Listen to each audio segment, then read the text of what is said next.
love it with some passion. Rubber band and the money that keeps stacking. Got a honey who come with elite fashion. She too fine, I tell her that thing magic. You ain't a hustler, you broke, well that seems tragic. Gotta catch in the field like deep passes. I tell her plug if it's sticky, then please bag it. I need the best cause I grew up beneath madness. Need a Matt Burgundy Mercy. Jewelry so heavy it might hurt me. Smoking extra kill, that extra seal. Whoa, Buffalo money need extra bills. Till I'm eating so much I got a breakfast deal. I put What is going on, ladies and gentlemen? It's your boy Jay Spencer King, and I'm here with my dog, my brother from another mother, Mr. Sterles, my man Sterles for the girls. What is going on, everybody? It's Super Bowl Sunday. Yo, what it do? What it do? Super Bowl Sunday. I'm ready. What's going dog. on with you? Hey, You man. ready? Yeah, out here in Dorado, just chilling. Hey, well, you know, it's been a minute since we did this. We all kind of took a break when the Bills took that L in the playoffs. We could kind of talk about that and review it. Antoine isn't with us today. He got some Super Bowl stuff going on. You know, he big time media. Yeah. So he gonna take the off day today. But I got a worthy substitution. You know what I'm saying? Like this brother that I'm about to bring in is like, you know, how can I word this? It's like when back in the day when like Pippen was injured and then Rodman stepped up. You get what I'm saying? Like this is like the Dennis Rodman. You know what I mean? Like he just did it all. Remember you had a couple games. It was like a season where Rodman actually caught on fire from the 3-point line. You know what I'm saying? Like he was like making free throws. It's like, where is this Rodman coming from? I got my man, my dog, Big Newt joining us. What's going on, Big Newt? What's going on, guy? How you doing, man? Man, Hey, I'm loving it. Where your hair color at, bro? You Rodman today now. I'm growing my hair out a little bit, man. You know, I grow that hair now and again. I got to show people that I wear a bald head because I choose to. I don't want to pay $50 to get a haircut. Hey, you got more hair than me, dog. So do it. But you know what? I feel that, Newt, because I had to do that myself, man. Like I was bald for a couple years. I was shaving my head, and then some of my family was making like, they try to talk a little talk, and I'm like, wait a minute now, I'll hawk y'all with my hair growth, okay? I'll show y'all what it's like, man. If I really showed everybody how long my hair is, people would be bugging on it. So I'm just saying, I feel you. I know you ain't gonna go as far as me, but I feel you. I had to do it. Yeah, So, dude, I grow it out every now and again. You know, let them know I still got a hairline there. So hey, we still got it like that. I don't. I ain't gonna lie, boy. I'm telling y'all, I ain't got it like that. We got my man Richard Rush in the building. What is going on, Richard? He's always here. I want to shout him out real quick because he is always here. And he says right now he's working on the Super Bowl spread.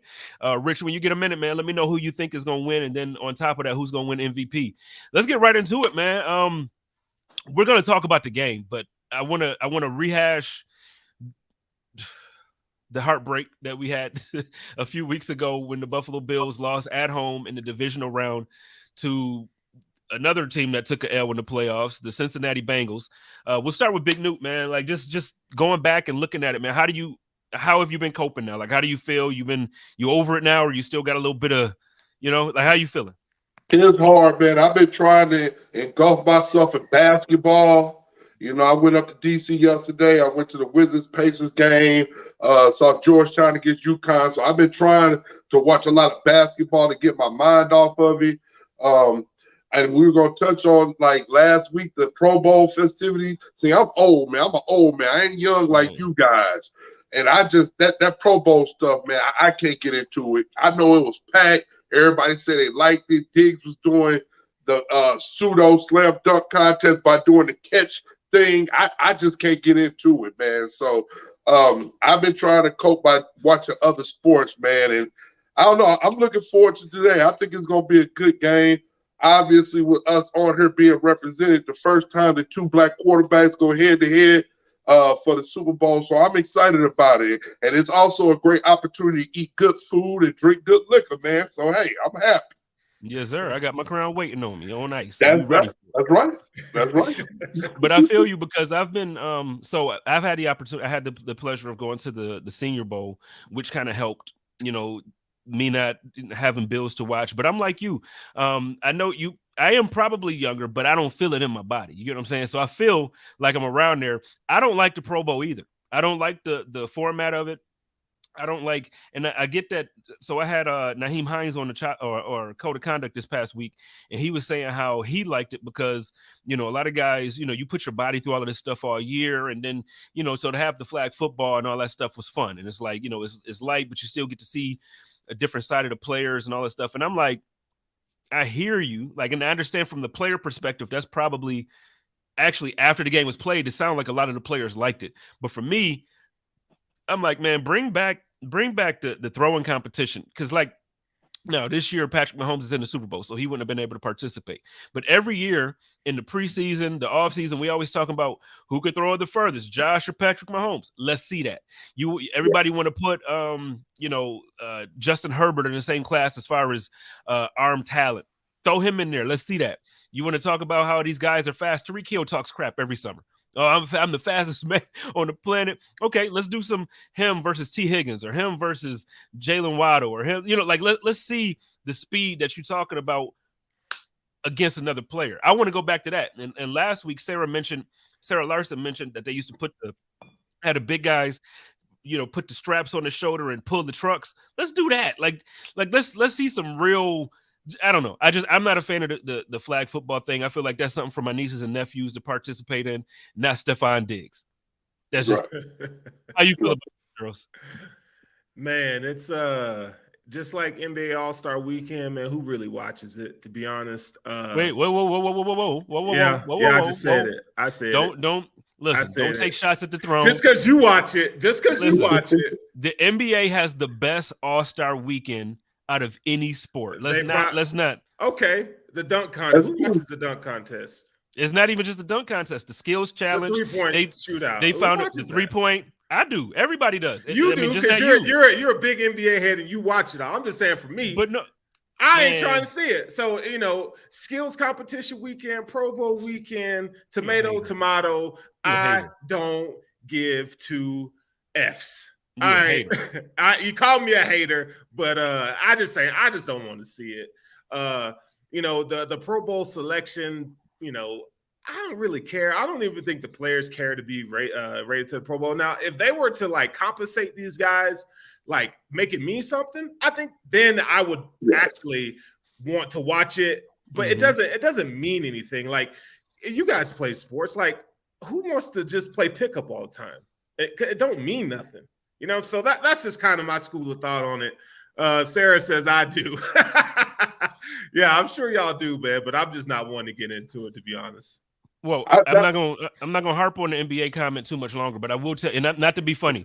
I think the thing that the NBA does better that I wish the NFL would do. So one of the things that the NBA does, they also they put, or they make sure to include the WNBA players. They make sure to include the players of the past. So they have retired guys coming in. They do like the 3-on-3 games where, you know, you got all of these celebrity games. And, you know, if like a couple years ago, the hottest comedian in the world was Kevin Hart. He played in the tournament. He got MVP. Like, it just, they found a way to connect with the culture. In several cultures, not just like any one particular, but they found a way to really connect with their audience and make it feel like this is the weekend that you need to be in town for. Big Newt, you had something to say? Yeah, I just wanted to answer. I agree with everything he's saying right there. So my thing is, I mean, I guess I'm a traditionalist. Once again, I'm going to be 50 this year. I mean, I understand that we got to do all these things for concussions and we looking at player safety, but I would rather have less games and have a real game at the end of the year. Because the reason why it works with the NBA, because NBA is built on individualism. It's built on stars, where football is the ultimate team sport. So if we could get all the best players to play in a real game like they used to play. See, all this stuff just came along lately where all right, well, we're going to have the Pro Bowl, but the guys don't want to play, and when they do play, they only go at half speed. What about when y'all remember when our punter got his head knocked off by Sean Taylor? Like, yeah, man. Bring it back. And once again, I'm not talking about Mormon, but I'm just saying I want to see a real football game with the best players. And like you said, you gotta monetize it and give them initiative to do it. All right, so put $1 million up. I guarantee a million and 2 million, everybody's going to want to do it, and they're going to go balls to the wall and try to win that money in a real game where it's real hitting and physicality, and I think that'll draw people back into it. That's what I do to it. Give everybody who plays $1 million and the MVP $5 million. The league is $1 billion revenue plus a year. They can make that happen. I would sign up for that. I would love to see that, man. Let me ask you this. First of all, that's a lot of money, Sterls. No, first of all, but let me ask y'all this: how would you feel about if, because obviously, so the draft is coming up.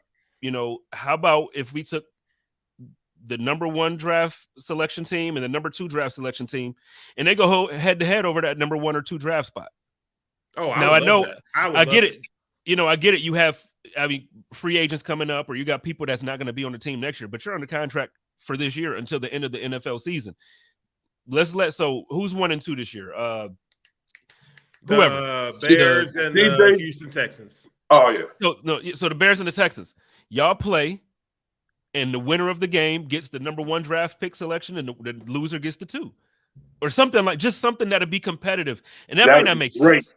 But I feel like call it like the toilet bowl or something like that. I don't know, but it'll be fun. Yeah, I agree. And they should, and with that idea, they should give these players, I think, extra compensation to play in the game as such, or some injury protections and so forth. Yeah, the NFL has more money than we all realize, and I think the more you pour into the players, I think it's better for the product of the NFL, and I think you'll get more viewership and buy-in. No, I agree with both of you wholeheartedly. So let's pivot now, because like the Pro Bowl, like I said, we don't have to talk much on that, because the Pro Bowl is what it is.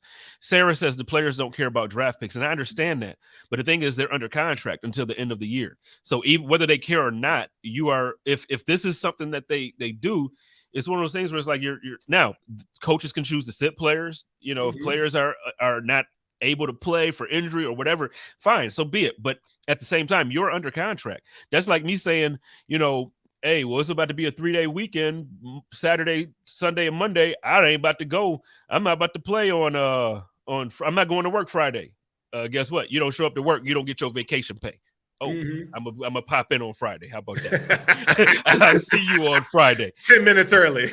yeah. You're gonna see me, and I'll bring donuts. I'm just saying, it's like it's one of those things where it's like these guys. I get it. We're fans, and we look at these guys a certain way, but it's a job. It's their job. So I would suggest something like that, or maybe, it doesn't have to be that in particular, but I'm saying something a little different than us watching big guys throw water balloons at each other and stuff like that. Like to me, it's just not as enjoyable. And but whatever. Moving on. So I do want to talk briefly about the Buffalo Bills and offseason plans. Like I said, I went to the Senior Bowl. I got a chance to look at some guys that I personally am going to take a deeper look at before the draft. I don't know much about college, so we're not going to have that conversation. But what I do want to talk about is, okay, big decisions to be made. Tremaine Edmonds, Jordan Poyer. There's a lot of guys after those guys, too, who are also free agents. And the Buffalo Bills do not have a ton of cap space. They can convert some contracts to make it happen. But who are we keeping? Who are we letting go? What are we going to do? Who are free agent targets? Who are targets that you both are looking at in the draft? Let's start with Sterls on this one, just swing it back down to Big Newt. Yeah, man. So I would say, you got Poyer's going to walk, man. I think you got to bring back Tremaine. You can't bring everybody back. And I want Poyer to be back. But the reality is, yeah, Tremaine's got to come back. And to be honest, I would trade out Oliver. I would trade his butt and draft a third. I would draft a second or third round. I'm Southern. Hey, you shut up. I'm Southern. So it comes out. Y'all been rocking me for years. Y'all know I'm from the South. So the Southernness, it just comes out. But, hey, I signed Tremaine Edmonds. Poyer probably is going to walk. And I trade at Oliver, like, today. If I could, I'd trade him today. I just think we've seen what he's about. A good guy. He's a solid starter, but to be drafted 9th overall, you're just not getting that impact. I think you can go get a Siaki Ika from Baylor in the 3rd round and kind of just get the same production. I mean, there's some other top defensive interior linemen that you could get in the 3rd round that are bigger. You know, and Oliver's an undersized defensive tackle. So those are just some of the, you know, the things that I think, and I'll be sharing as we go more in the offseason. Big Newt. Yeah, Jay, we talked about it this week on our pod, the JBD Big News Show. Check it out if you don't subscribe. But we talked about that in depth this week.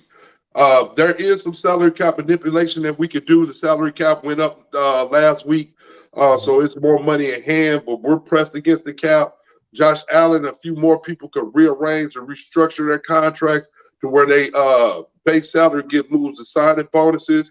So it's money to be there. And I agree with you. The first order of business to me is bring back Tremaine Edmonds. I know a lot of people don't like he don't do this, do that. The kid is too young and too athletic to give up on. Yep. All right. I'm with you.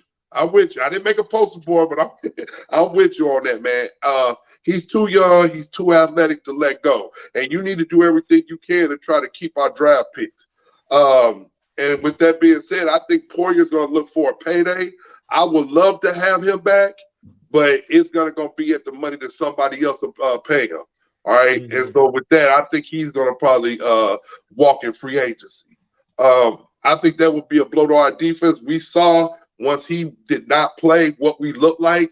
So that would be a blow that we need to fix with Leslie Frazier and the rest of McDermott with the defense. But I'm with you, man. And as far as filling people in, I mean, I know you went to the Senior Bowl and stuff, but we need to fix our O-line. And I tweeted about it last week. Now, the reserves got put into the Pro Bowl. We got 3 Pro Bowl offensive linemen.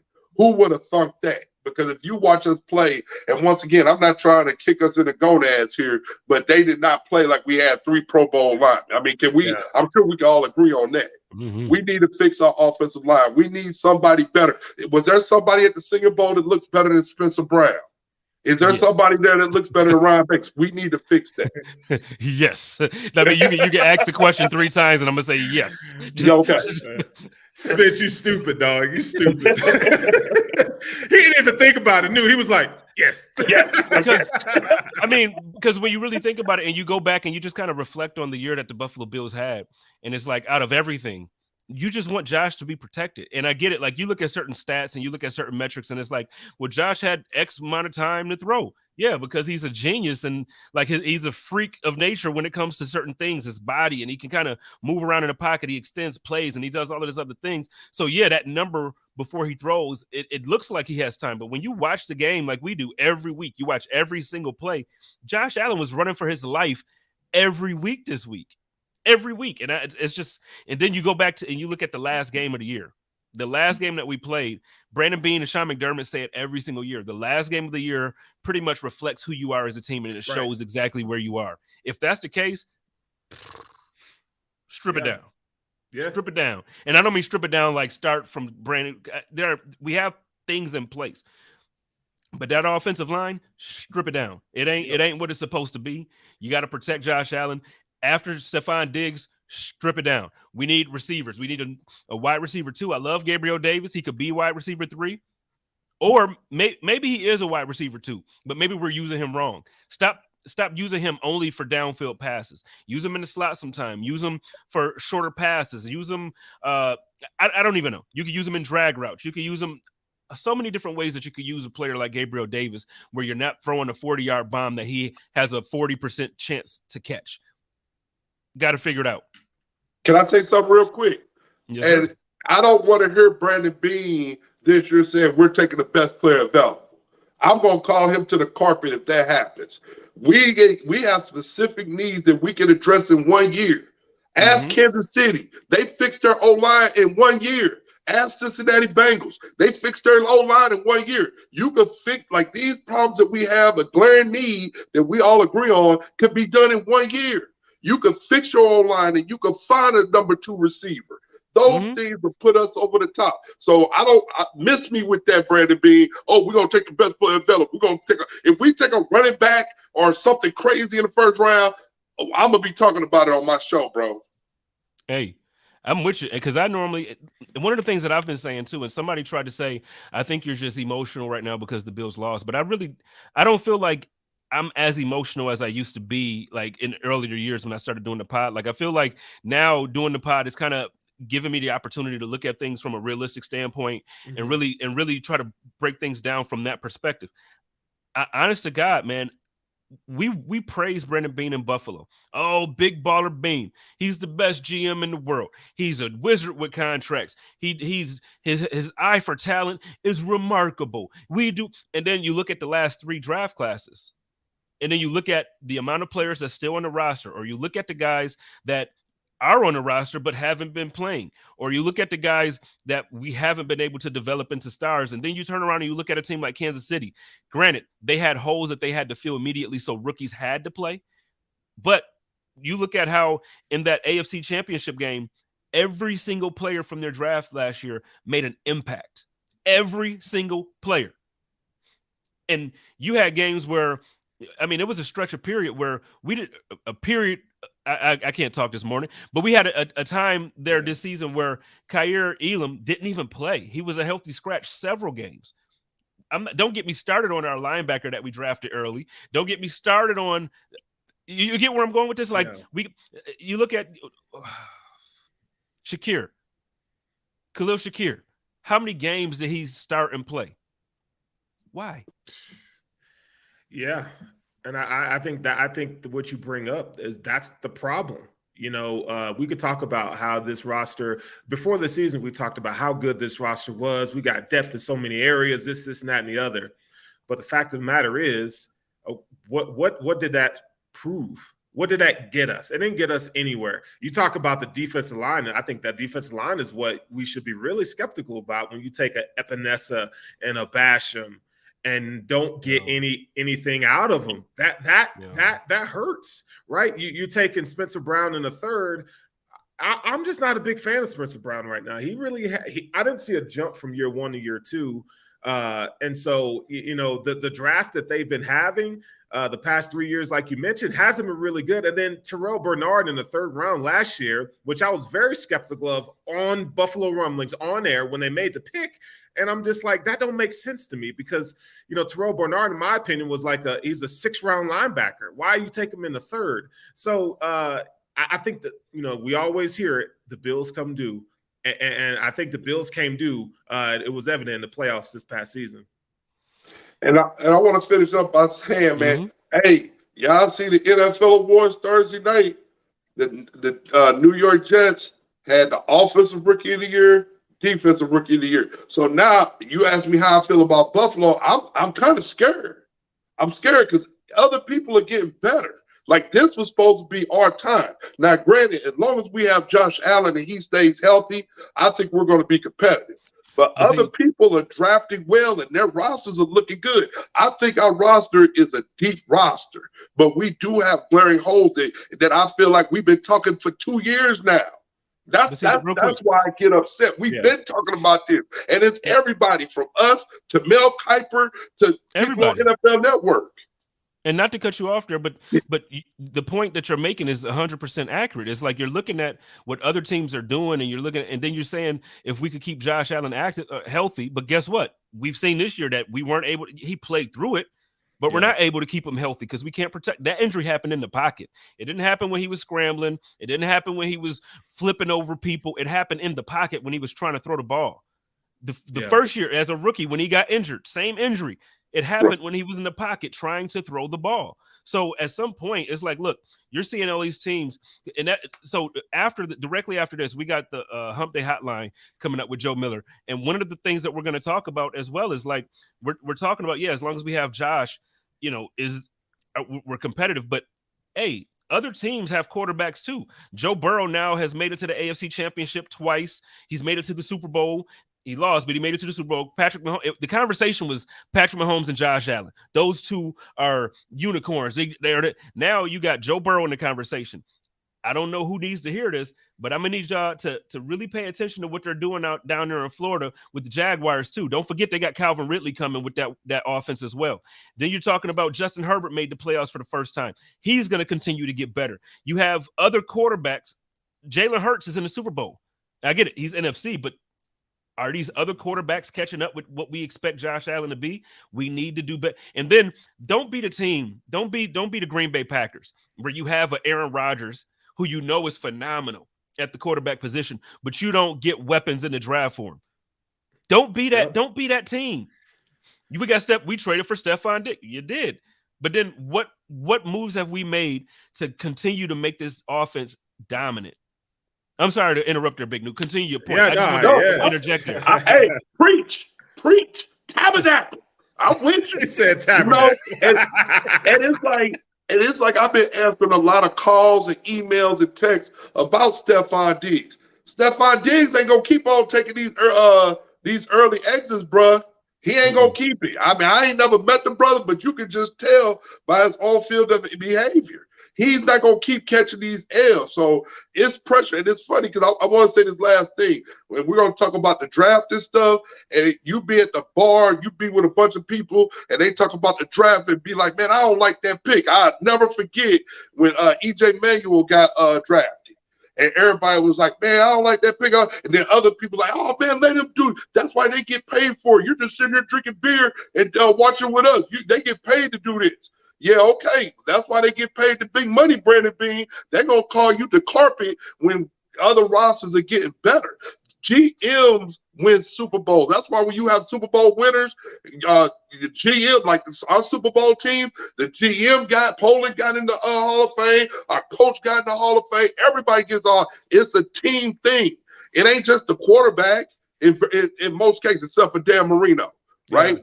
But I think Shula got it. But anyway, I digress. The point is the organization get in. So for Josh Allen to be successful, Brandon Bean and Sean McDermott got to be Hall of Fame people too.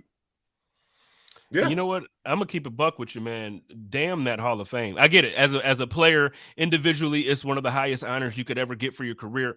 I get that. You can talk about the Hall of Fame later for everybody who retires. Right now, I want a doggone Super Bowl for the Buffalo Bills. I'm tired of getting – and I get it. We're competitive. And we had the 17-year drought, and people you forgot where you was just 5 years ago. I get it. I get it. We're better. We're competitive now. We're having fun. I enjoy having a season where we can go 13-3 or 14-3. I enjoy winning almost every week because it makes the year – it feels better when you're a winner. I get it. But at that end of the year, man, when you have a game like that, I got dragged, man. I got dragged because I put some of that blame on Josh Allen too for the loss. But the thing is, at the end of the year, I'm tired of losing. I want to win the last game. Yep. That's where I'm at. Yeah. That's where I'm at. Let's move on. We got the biggest game of the year today, and we're not playing. We got the Super Bowl. The Kansas City Chiefs are in Glendale, Arizona, and they are taking on the Philadelphia Eagles. And as it was mentioned earlier, you got Patrick Mahomes going up against Jalen Hurts as man, two young, phenomenal talents. I don't know who I want to root for here. I'm gonna tell you who I bet on. I bet on the Chiefs to win, but I don't particularly like it. I don't like rooting for either of these teams. I'm gonna be honest with you. It hurts my feelings. But Big New, who you seeing today? How do you feel about this matchup? Dude, I feel exactly like you feel. Like I'm not rooting for either one because I want either brother to win the Super Bowl, right? So it's not that. But what my eyes tell me is the Eagles have been looking dominant, and they looking like they're peaking at the right time, right? But then on the other side, it's kind of like you. I'm not a betting man because I don't feel like I'm that lucky. But if I had to bet money, I would bet on the Chiefs because they have Patrick Mahomes. And so now it's kind of like, okay, Patrick Mahomes is already what? 1-2? No, he's 1-1 in Super Bowls, right? 1-1, lost 1. So if he loses today, that means he's 1-2. And so, like I said, I talked about this on my pod. That's why I was hoping Joe Burrow made it to the Super Bowl and got his teeth kicked in, because then that would have been 2 losses for him. So now they start talking about Cincinnati Bengals like they talked about us in the 90s. You know what I'm saying? Oh, they can't get it done. I don't want anybody to surpass Josh Allen. I need Josh Allen to be there. But if these young quarterbacks win, like if Mahomes win another one, it's kind of like, dang, like they talk about him greatest of all time. You see what I'm saying? So I'm like you. I feel like on paper, the way the Eagles has been playing the last month, the way the roster is constructed, if you go by position and give letter grades, you're going to give every position a plus over the Chiefs except for quarterback position. But Jalen Hurts is an A quarterback too. So I would think that on paper, if they play well, Philly will run away with this. But Mahomes, man, if Mahomes plays super, I think he can come out with a win. See, I'll let Sterles go real quick, but I slightly disagree about what you're saying with the Eagles. I think the Eagles, they absolutely this season benefited from one of the easiest schedules of the year, and I think a lot of people are sleeping on Kansas City's defense. I just think based on what I feel like I know about the team, their defensive linemen, when you Chris Jones, and then you add that Frank Clark situation, and you add I just think they're a lot better than people give them credit for. And then I just find it hard to believe that I can't bet against Patrick Mahomes, man. I just can't. Sterles, where you at with it? Yeah, I'm a firm believer that coaches and GM win Super Bowls. I think a quarterback gets you to one. And when I look at these two clubs, I feel like the Chiefs, they have the edge in coaching in this matchup, but the Eagles have a better roster. I'm still waiting for Jalen Hurts to really separate himself from a passing performance. I think, the running and he's great at his craft, but he's going to have to start doing some things that separate him from playing the quarterback position, if that makes sense. And I've been saying it all year. I think he's, we talk about Jalen Hurts like he threw 40 touchdowns and he didn't. 22-5 is what his stat line is. So, I think there's some growth there, but I think if I'm looking at it from Newt's perspective, I see where you're going with that. I'd be okay if Patrick Mahomes won this Super Bowl. Like if Jalen Hurts comes in and wins this Super Bowl, that's going to I think it puts more pressure on the Buffalo Bills because of the lack of the job that Brandon Beane has done the past few years. Like Harry Roseman has taken a roster that was really bad in a few years and hit on draft picks. Right. And the Bills have not hit on draft picks. So it's glaring that there needs to be improvement there. So if I'm a betting man, I'm going to go with the Chiefs in this one, even though they're the enemy in a sense. I'm going to go with the Chiefs. I'm okay with Mahomes winning another Super Bowl. The dude's great. I don't know. I can't be that petty, man. Like, because I understand why, the Chiefs are the enemy. Because at one point, like I said earlier, it was Josh versus Patrick Mahomes. Like, it was like, these are the two guys at the top. Now I feel like, man, there's so many teams with young quarterbacks that I feel like, you look at the divisional round where the Bills lost. Look at the quarterbacks that were active that weekend. There's so many teams around the league now where I feel like it's not Patrick Mahomes and Josh Allen no more. So to me, it's like I don't even look at the Chiefs as that enemy anymore, because it's like, you know what? The Chiefs are just better, man. Like they surpassed us. It is what it is. Like we tried to catch up. And we didn't catch up. We didn't surpass them. So I mean, I'm actually I feel like I'm gonna change my tune a bit now. I'm a root for the Chiefs today, man. I just can't, because I don't see them as that enemy no more. I can't do it. I do agree with what you said about Hurts. I think a lot of people talk about him like he is a Patrick Mahomes, like he's out there just balling. The dude is talented. No hate in my heart for him. But the Eagles are one of the most complete rosters in the NFL. I think the Eagles and the San Francisco 49ers. Well, I think if the 49ers had another quarterback active, or if they, if their original third string quarterback didn't get injured, I think the 49ers would be in the Super Bowl today. I really do. I really do. So I don't know, man. I find it hard, man. So without Tyreek Hill, Patrick Mahomes has had his best, most efficient season out of every year before he had Tyreek Hill and Kelsey. This has been the best year you've seen from Mahomes as far as statistics, as far as his efficiency, as far as the play calling. I can't bet against the dude. And now his ankle, is his ankle 100%? We don't know.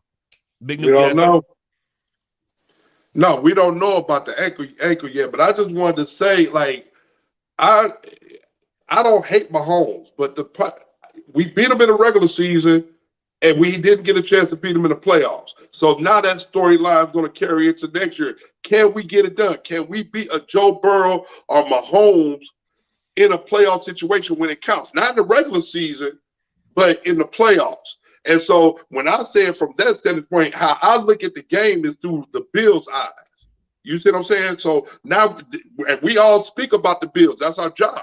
So now we got to talk about those storylines, and it makes our job harder. So I guess I'm looking at it from more of a holistic view. I don't mind. I mean, I think Mahomes' brother's a little weird, but I mean, I don't mind Mahomes, and I just don't want – you don't want another dynasty on your clock. You see what I'm saying? If Mahomes win 2-3 Super Bowls and other people – now, those are the people we got to get Josh Allen through. You know what I'm saying? And so that's how I look at it. I look at it from the Bills standpoint of how can we get past these teams because they study winning and we're still here, you know? So it just makes our job harder in my eyes. Yeah.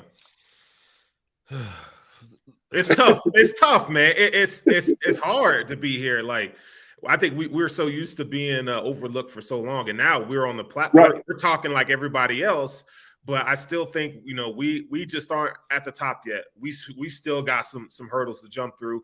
I'm not worried about Josh Allen. I'm worried about what's surrounding him. Like we talked about offensive line. We put too much resources in the defense that's not really working. Von Miller, sign him. He gets hurt, not his fault. I mean, I can go on and on and on. I just think that, if I have any consolation, it's this. I feel like Sean McDermott, Brandon Beane, they want to be better.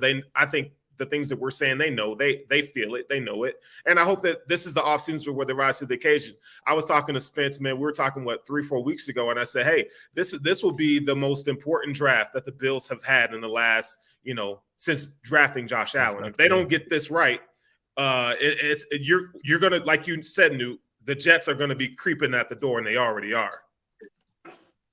I totally agree. Okay. All right. Let's because it just where the crown at? Bruh, it just bugs me so much, man. Like it literally just breaks your heart. You know what I mean? Like it's just because, and I'll tell you what, and then we can move on from this and kind of talk about, some other things. So you know what? I'm gonna say this. I'm gonna say two things. One, can we stop with this Stefon Diggs is a diva conversation and that his honesty and his emotions are a problem? Can we please stop with this? I know it's not you, Newt. I know it's not you, Steros, but I'm seeing a lot of this now because Stefon Diggs has been honest throughout the week as he traveled Radio Row out in Glendale at the Super Bowl, where he's answering questions honestly. They asked him about the end of the game where he stood in front of Josh and was like this, like what's going on, and he just said, like, look, the first 9-10 weeks of the season, we had a formula to win games and it was easy. And it felt like we were just doing things a certain way where it was, and then we got away from that. And then in the playoffs, we absolutely got away from that and things just were more difficult. And I want to be that guy. And I've been the guy. Can we please stop with this? Somebody compared him yesterday on my timeline. Dude, they compared him to Antonio Brown. Yeah, I saw that. Let me tell you, if looks could kill, right? Yeah. When I saw that tweet, if my look could go through the phone into their phone and then get to them, it would be like, oh, Spencer's on trial right now because that was one of the worst. How do you compare? First of all, the fact that we have a passionate star player on offense to pair with Josh Allen, we should go ahead and respond to that, Newt. I don't even want to keep going. Go ahead and respond. I saw that, man. Hey, and you a good man, bro. Because if that was on my timeline, I don't know what I would have did, bro. I don't know what I would have did. And it's funny, man, because one of my sayings in life is everyone wants to eat hamburger, but nobody wants to slaughter the cow, right? It's like you want transparency. You want people to be real. That's why media is so big. That's why we do what we do. But then when an athlete is real, people don't know how to take it. I love it. I mean, I played college football, I played arena football. I mean, I didn't make it to the NFL, but I love it. I love when an athlete is transparent, even if it's something I don't want to hear. Because most of the time when you stick your mic in front of an athlete, they're just going to give you the PR. They've been coached up to say those things. But when you see Stefon Diggs, let me tell you something. Stefon Diggs is the main reason why we're where we're at. It ain't just Josh. Like, don't get me wrong. Josh Allen cold. Brian Davis was cold as our OC. But it's for somebody having a leader okay, that's going to lead the troops when things are down. That's what Stephon Diggs do. That's why everybody was like, well, would you rather have Jefferson instead of Diggs? And Jefferson is going to probably go on to be a Hall of Fame receiver. Mm-hmm. But no, what we needed was Stephon Diggs. We couldn't take a rookie receiver and put him on the Buffalo Bills and think that he's going to have the same impact that Diggs do as far as a leadership concern and rallying the troops. I love it. When we lost to the Chiefs 2 years ago and he was out in the field and he watched all the confetti come down and stuff, I love that, man, because I want you to feel like, I want to feel like that you hurt like I hurt after we lose. And so, yeah, if I got 1 or 2 catches, I'm like, what the hell? Because my thing is this, as a player, I'm going to tell you this. Let's get deep in the weeds. If Josh Allen threw a gang of interceptions this year, if you're going to throw interceptions, dadgummit, you better throw interceptions throwing it to me. So if we lose, it's like a gunfight. If you lose, empty out the clip, bro. Yeah, that's it. Empty out the gun clip. And I feel like we left meat on the bone. We didn't do it. If Diggs don't have 8, 9, 10 catches, then to me, that's the problem. Sterles? Yeah, I mean, just as much as we love Stephon Diggs, I think it's the glaring, cat in the room is we ain't got nothing after Stephon Diggs, and that's a problem. And they got to get some help. You need a real number 2 receiver that can run intermediate routes and separate at the top of stems and so forth.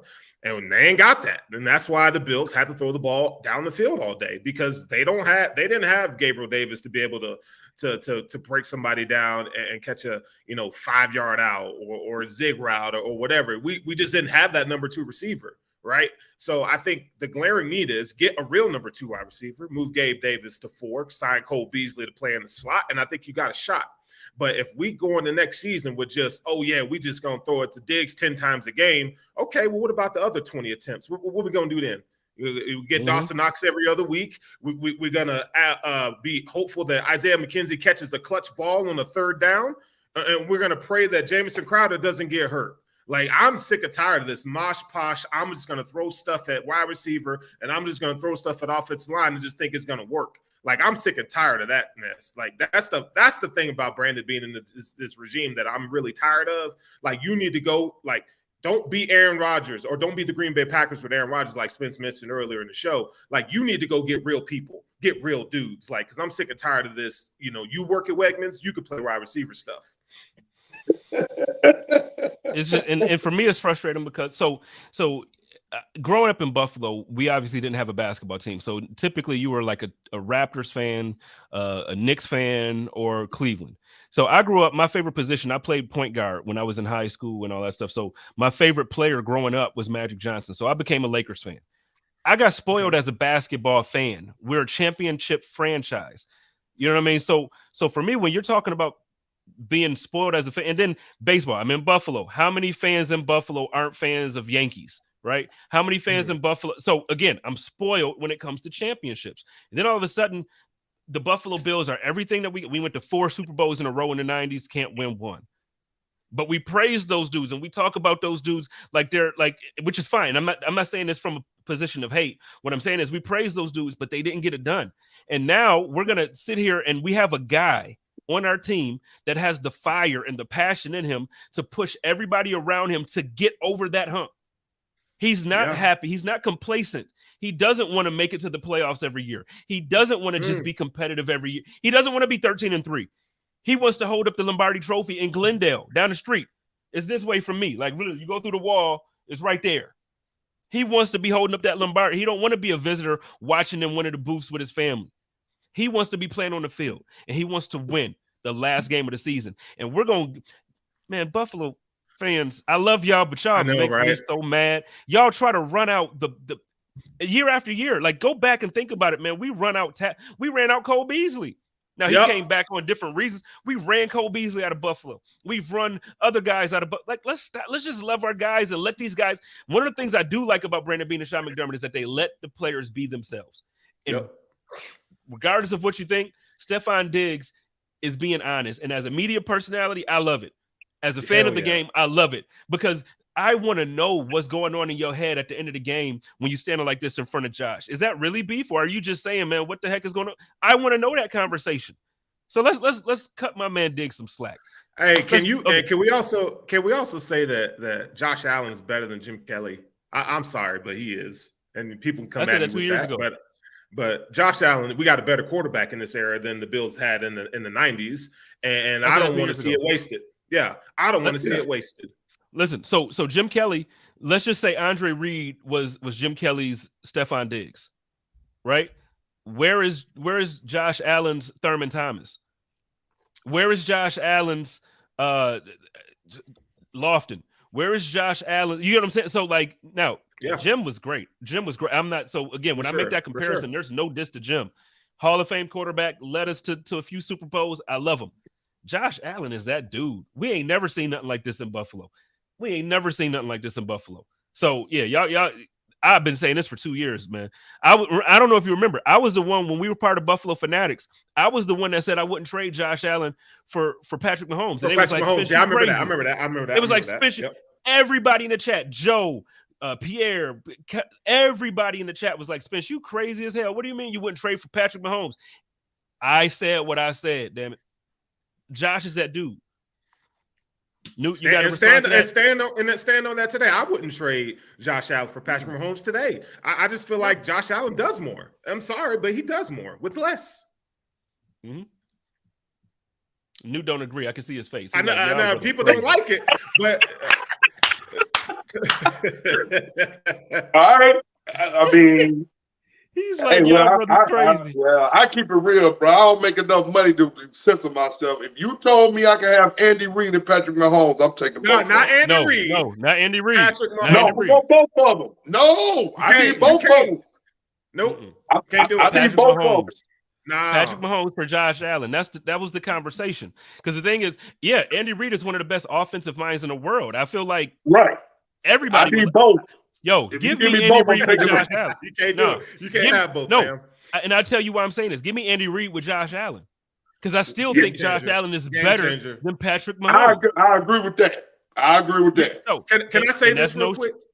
Go for it. Can I say this real quick? I want you guys to notice how much pre-snap motion and how much variance the Chiefs have in that offense and how they use Travis Kelce and their weapons, that we don't have that in our offense here in Buffalo. Like, I watched maybe 6 or 7 Chiefs games this year and just look how Andy Reid constructs that offense. Like, when it comes to play construction and a playbook, there is no, even with Brian Dable here, Andy Reid is top of the line. Like, so when Patrick Mahomes, like, I love that you mentioned, I want Patrick Mahomes and Andy Reid, and we can't have that. But if you put, Josh Allen with Andy Reid, just look at what Andy Reid did with Donovan McNabb, who was less talented than Josh Allen.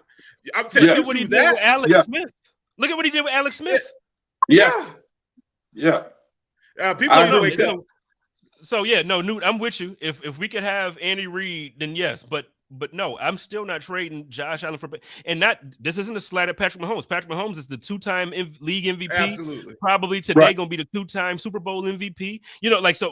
No hate for Patrick Mahomes, but there are things that Josh Allen can do that Patrick Mahomes can't. I don't think there's anything that Patrick Mahomes can do that Josh can't, and that's just me. I agree with that. One thing I got to bring up though. We need to pay attention to how he matures this next year. The further you get away from Brian Dable, I hope he doesn't start regressing. Because can we admit this year it was a down year compared to the year before? So when you're off, I don't know. Look how many interceptions he threw. You better keep an eye on it. From a percentage standpoint, interception percentage, it's about the same. It's about like 0.2 of a difference. I think he had one more this year. Let's think about what he did from just having a new offensive coordinator. That really wasn't Brian Dable's offense. And look at the weapons he had. Like, he really didn't have much. So I think the first 6 to 8 weeks, it was like, oh yeah, this is great. But then teams started to figure it out, and they never really change from that. They just want to throw the ball down the field. This is what happens when you have people who don't listen. I'm sorry, I gotta break this. Raven for life. So obviously he's a Ravens fan in Buffalo. This dude just said Allen is better than Mahomes. Please tell me, rewind this and tell me when I said Allen is better than Mahomes. Nobody said that. I said as a Bills fan, I'm not trading Allen for Mahomes. I think Patrick Mahomes is top notch. There's a reason why he's the 2-time league MVP. There's a reason why he's won a Super Bowl.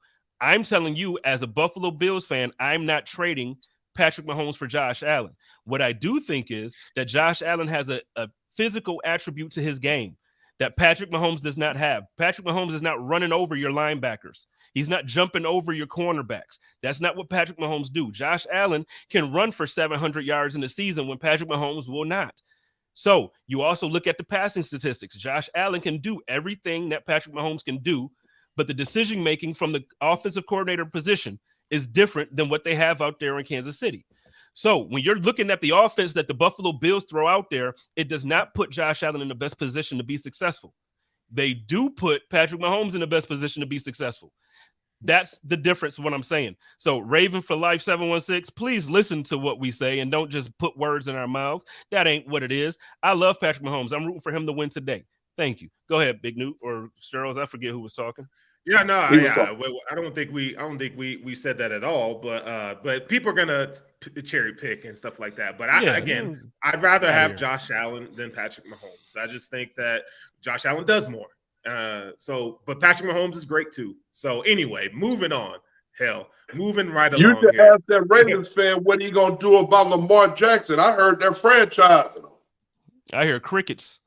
They doing Lamar Jackson so wrong. They doing Lamar Jackson so wrong. They didn't give this man a number one wide receiver his whole rookie contract, and now they want to blame him for it being difficult to bring a top talent in, or when you have to pay your quarterback. Miss me, man. Miss me. So you need to text him back and say, "Hey, you gonna have another year like this year. He'll play at the beginning. He gonna sit out once the end comes." So if they don't trade him, and then he gonna be at the bottom of the AFC North, because I tell you what. Kenny Pickett, the jury's still out. He's not the top notch. Deshaun Watson is going to be better next year. I don't care what nobody say. Sure. I know we hate him. I know we don't like what he did off. He's playing football in the NFL now for Cleveland. He's going to be better. And he has a top receiver out there, a good running game, and a great offensive line, a great tight end. That team is going to be better. And then we just got done talking about Joe Burrow. So y'all need to figure out what y'all doing with the Ravens, because with no Lamar Jackson, y'all not even going to be competitive, bro. And you know what's a slap in the face? And I'll just say this and we can move on. But you traded for a linebacker and you gave him the bag before you gave Lamar Jackson the bag. That to me says F you all the way. Man, I'd request a trade so quick if I'm Lamar Jackson. Come on, man. Lamar Jackson took that team to the playoffs with nothing. With Greg Roman as OC. With nothing. With Greg Roman. We remember Greg Roman in Buffalo. Come on. Yeah. Yep. Anyway, before we get on out of here, we got a few minutes left before the Hump Day Hotline comes up. I got to ask y'all, man. So Rihanna's doing a halftime show this year. There's been a lot of talk. I've been seeing some wild stuff on the internet, not just about sports. There was I think it was, I forget which publication did it. But they said Rihanna's the best singer of all time. I'm going to tweet it or text it to both of y'all. Says she's the greatest singer of all time. Fail. Whitney Houston did exist. We can move on from that. But as far as halftime shows, do you think that this has the possibility to be one of the greatest? And if not, in your opinion, what was the best halftime show for you? Oh, can I go first on that? Yeah. It definitely won't be this year. But from a musical standpoint, I think you look no further than Bruno Mars and Prince. Those two Super Bowl performances were amazing, just from a musical perspective. The most impactful, in my opinion, was U2.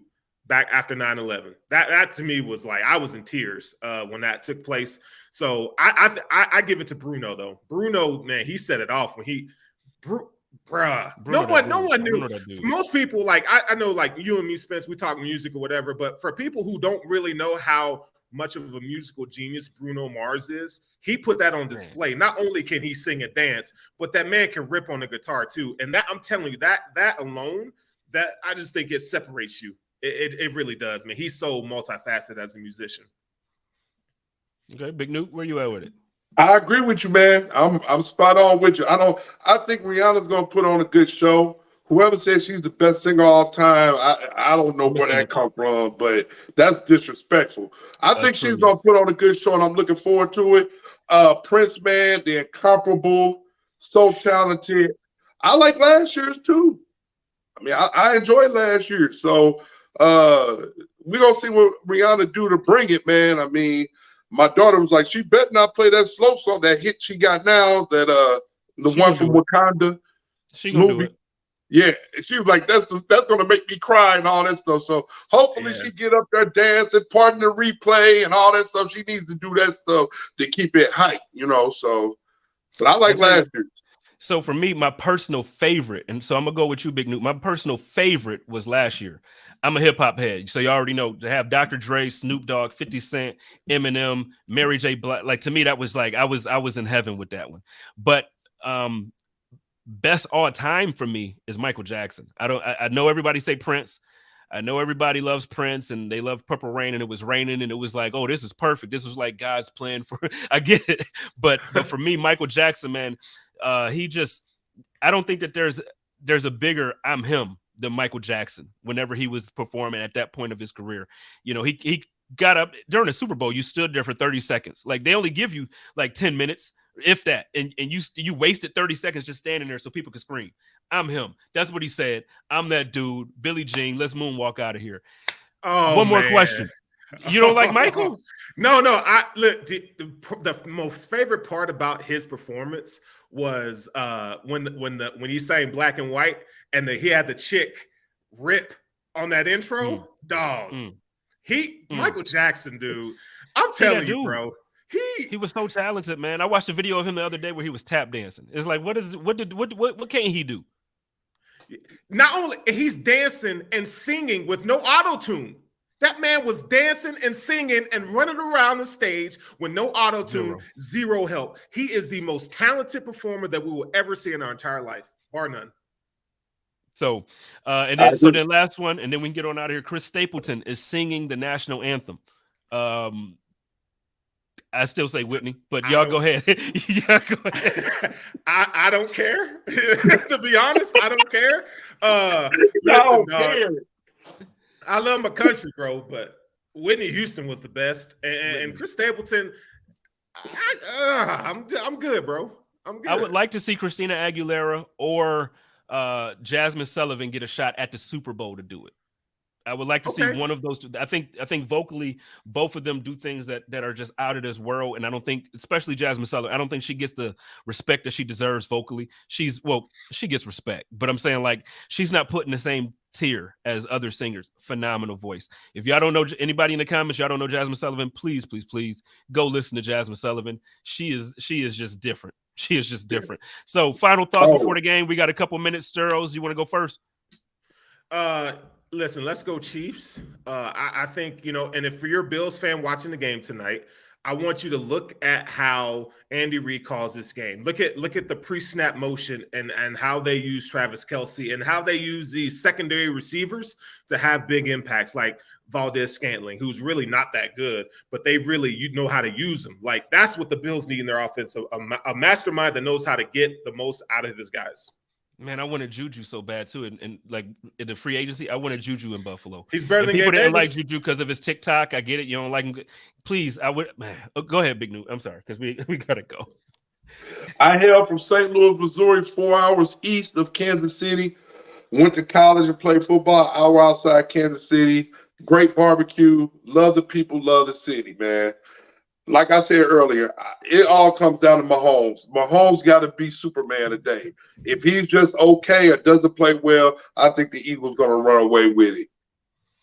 All right. Well, so we got Eagles, we got Chiefs. I'm going Chiefs. Like I said, I think it's going to be I'm going 31-20. I think it's going to be one of those games where Patrick Mahomes just shows, like, look, I'm the MVP for a reason. Let's get it. So, ladies and gentlemen, I was joined today by my man Big Newt, Steros from the girls. For Antoine Staley, it's your boy Jay Spencer King. Y'all know how we do it over here. Stick around. We got the Hump Day Hotline coming up next, Super Bowl special.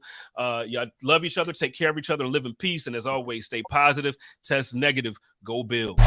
Hey.